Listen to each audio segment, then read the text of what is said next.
नमस्कार, मेरा नाम है शुभम शुक्ला और आप देख रहे हैं द लोकनीति।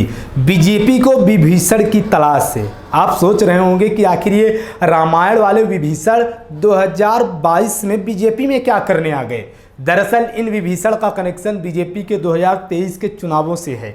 दरअसल मध्य प्रदेश में 2023 में चुनाव होने हैं और इस दौरान बीजेपी मध्य प्रदेश में अपना भव्य बहुमंजिला इमारत यानी अपने कार्यालय की इमारत खड़ी करनी चाहती है और बीजेपी इसके लिए तैयार कर रही है। बताया गया है कि राष्ट्रीय कार्यकारिणी से यानी राष्ट्रीय कार्यकारिणी के जो पदाधिकारी हैं, बड़े नेता हैं, वो मध्य प्रदेश के बीजेपी के बहुमंजिला इमारत को और बड़ा स्वरूप देना चाहते हैं। और इसको लेकर ये बात सामने आई कि जो भी बीजेपी कार्यालय है उसके विस्तार के लिए एक हिस्से में जो बीजेपी कार्यालय है उसका एक हिस्से में जो किराएदार रह रहे हैं, उनमें कुछ दुकानें हैं, उनको हटाना पड़ेगा।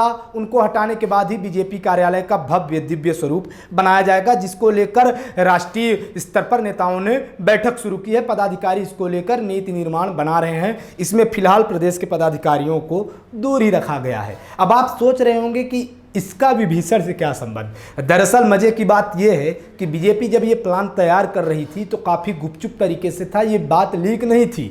लेकिन सुनने में ये आया कि किसी व्यक्ति ने यानी बीजेपी के ही किसी नेता ने, जिनकी आपस की ये बातें थे, उन्होंने यह बात जाकर वहाँ के दुकानदारों को बता दी कि आपको यहाँ से हटाया जा सकता है, क्योंकि बीजेपी अब अपना बड़ा जो कार्यालय है उसको बड़ा स्वरूप देने जा रही है। बस फिर क्या था, दुकानदार कोर्ट पहुंच गए और वो कोर्ट में इसके लिए याचिका लगाए हैं कि उन्हें यहाँ से ना हटाया जाए। अब क्या है कि बीजेपी के जो बड़े पदाधिकारी है वो बड़े संशय में पड़ गए कि बंद कमरे की बात, ये गुप्त बात आखिर लीक कैसे हुई, मार्केट में कैसे आई, उन दुकानदारों को कैसे पता चली। तो बस यही वो विभीषण है जिसकी तलाश बीजेपी को, और बीजेपी तलाश रही है कि आखिर वो विभीषण है कौन जिसने इनके अंदर की बात को बाहर लीक कर दिया।